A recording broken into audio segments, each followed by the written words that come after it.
3 times she should found her end in combat. 3 times the bombs found her, the torpedoes tore into her, the fires climbed her decks, and 3 times she refused to sink. This is the story of a warship built to be unkillable, a vessel born from compromise and constraint, engineered not for glory, but for a single, stubborn purpose: to take a beating that would sink any other ship her size, and keep fighting. She would survive Coral Sea. She would rise from the dead in 72 hours at Pearl Harbor. She would shrug off 3 direct bomb hits at Midway and steam on as though nothing had happened. In the end, it would take 2 battles, a swarm of enemy aircraft, and finally a submarine lurking beneath the waves to do what no single blow ever could. This is USS Yorktown. And to understand her death, you first have to understand how she was built to cheat it. The story does not begin with steel. It begins with a treaty. In the years after the First World War, the great naval powers looked at the staggering cost of their battleship fleets and flinched. In Washington, and later in London, they signed agreements to limit the size of their warships: caps on tonnage, caps on guns, caps on ambition. The goal was to prevent another ruinous arms race. For the engineers tasked with designing America's aircraft carriers, those treaties were a straitjacket. Every ton was rationed. Every pound of armor had to be justified against a pound of fuel, or aircraft, or speed. You could not simply build something bigger to make it tougher. So instead, they built something smarter. Laid down at Newport News, Virginia, in May of 1934, Yorktown was the lead ship of a new class, the first American carriers designed from the keel up as true fleet carriers. Not converted from battlecruiser hulls, not experiments, purpose-built warships with every system balanced against the cruel arithmetic of the treaty. She would stretch over 820 feet from bow to stern. She would carry roughly 90 aircraft, and driven by 9 boilers feeding geared turbines across 4 shafts, she could push past 32 knots, fast enough to run with any fleet in the world. But speed and aircraft were only half the genius. The other half was hidden deep inside her, in the way she was divided. Below the waterline, Yorktown was a honeycomb. Dozens upon dozens of watertight compartments, sealed off from one another, designed so that flooding in one space could be contained before it spread to the next. Fuel lines, electrical systems, and water mains were routed so that damage to one section need not paralyze the whole. This was the quiet brilliance of her design. Not glamorous, not visible from the deck, but it meant that Yorktown could be hurt, badly, and still float, still steam, still fight. On the 4th of April, 1936, the wife of the President of the United States, Eleanor Roosevelt, swung the traditional bottle of champagne against her bow. Yorktown slid into the James River for the first time.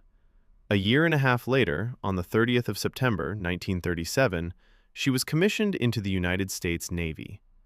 The skeleton on the slipway was now a living warship, and she was about to learn to fly. A carrier is not the ship. A carrier is the deck, and the deck is where Yorktown came alive. To understand what made these ships so revolutionary, watch the choreography.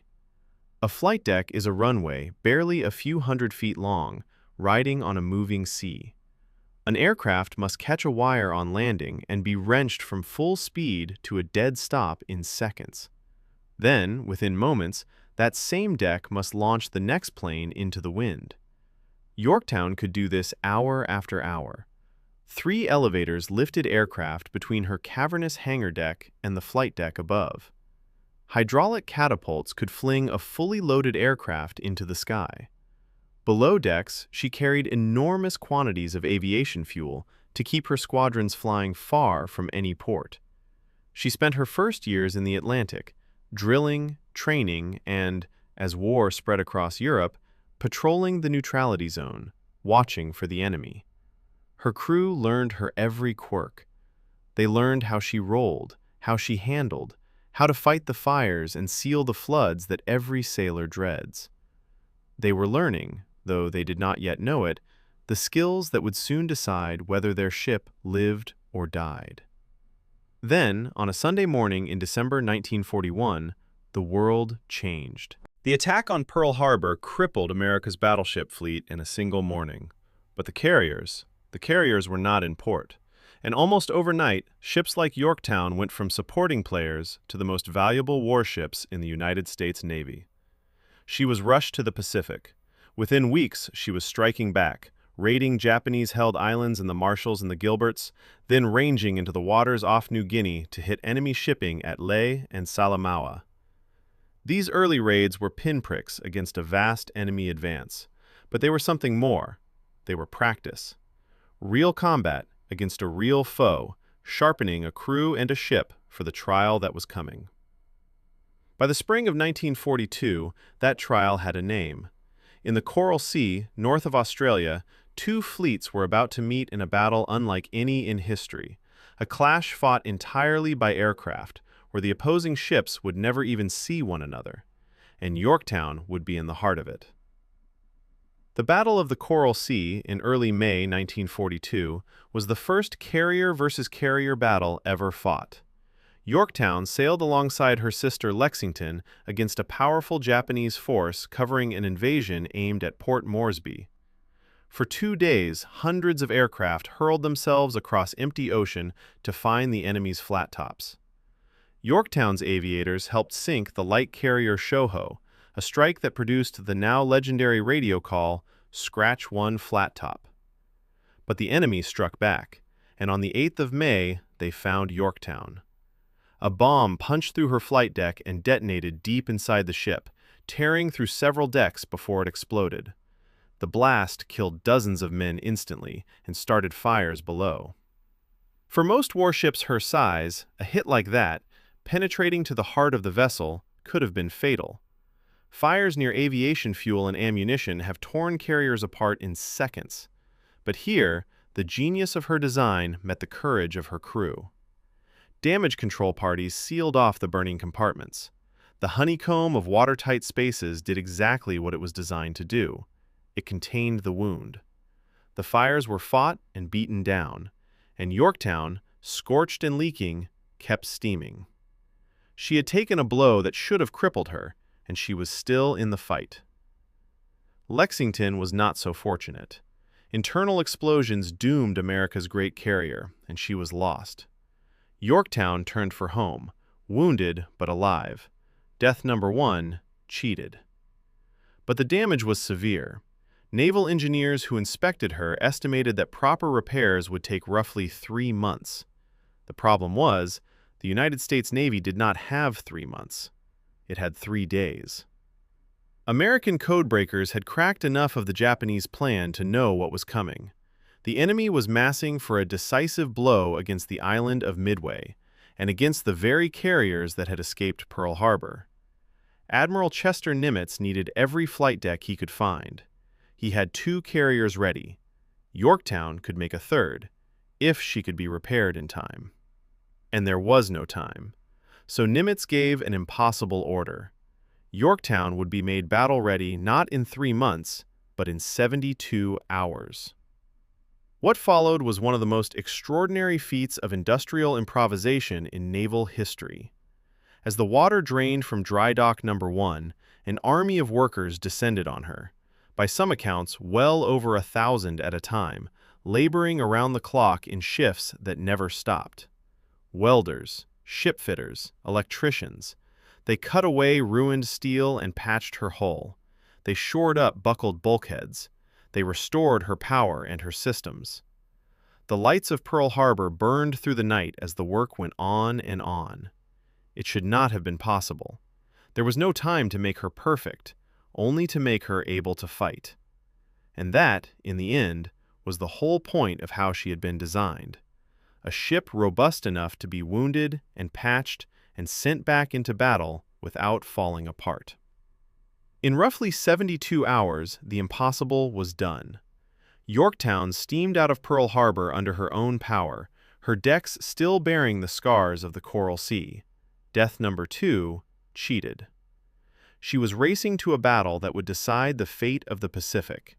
And because she was there, because 1,000 workers had willed her back to life, the United States would meet the enemy with 3 carriers instead of 2.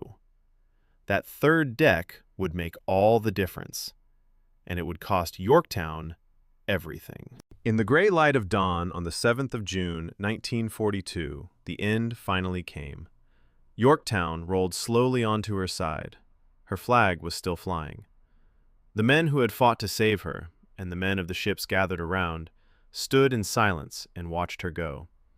She turned over, and she sank, sliding down into water nearly 3 miles deep, taking the scars of 3 battles with her to the bottom of the Pacific. It had taken a bomb at Coral Sea, an enemy estimate of 3 months, 3 bombs and 2 torpedoes at Midway, the abandonment of her crew, an entire salvage operation, and finally a submarine's ambush, to do what no single enemy ever managed alone: to kill a ship that was built, body and soul, not to die. But the story of Yorktown does not quite end on the floor of the ocean, because more than half a century later, she would be found again. In May of 1998, the ocean explorer Robert Ballard, the man who had located the wreck of the Titanic, set out to find Yorktown. Working from the records of the men who had watched her sink, his expedition searched the deep waters near Midway, lowering cameras into a darkness that had not seen daylight in 56 years. And then, out of the black, she appeared. More than 3 miles down, Yorktown sat upright on the seabed, remarkably intact. The crushing pressure and lightless cold had preserved her. Her hull stood largely whole. Markings could still be read on her. She rested on the bottom not as a shattered wreck, but almost as a monument, the same proud lines that had slid into the James River 60 years before. It was a fitting discovery. Yorktown had spent her short, violent life refusing to be destroyed, and even in death, 3 miles beneath the sea, she endured. She was at sea for less than 5 years. She fought in only a handful of battles. But in that brief life, she helped turn back the tide of an entire ocean war, and she proved something about the ship that bore her name: that the truest measure of an engineer's genius is not how a machine performs when everything goes right. It is how it holds together when everything goes wrong, how much punishment it can take and still come home, how many times it can be knocked down and still rise. By that measure, Yorktown may have been the finest warship of her age, the ship that refused to die, born from a bargain, built to endure, and remembered long after the sea finally claimed her as a triumph of engineering and of the men who refused to let her go.